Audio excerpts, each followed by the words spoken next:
আসসালামু আলাইকুম ওয়া রাহমাতুল্লাহি ওয়া বারাকাতুহু। প্রিয় বন্ধুরা,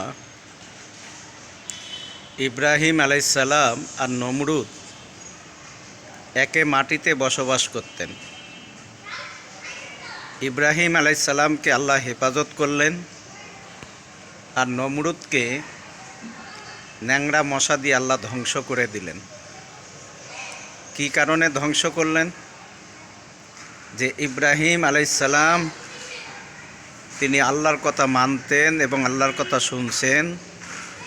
এই জন্য আল্লাহ পাক হযরত ইব্রাহিম আলাইহিস সালামকে হেফাজত করলেন।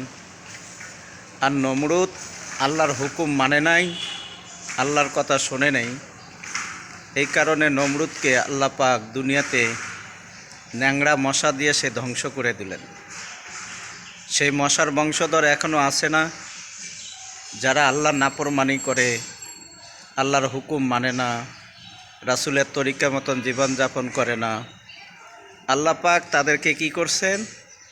ওই যে এটিস মশা, ডেঙ্গু মশা দিয়ে আল্লাহ তাদেরকে দুনিয়ার থেকে বিদায় করে দিতেছেন।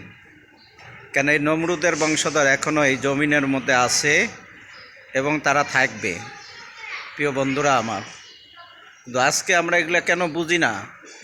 আল্লাহর গজব আমাদের উপরে যে কেন আসে, আমরা যে সেগুলো কেন যে বুঝতে চাই না এবং বুঝার চেষ্টা আমরা করি না।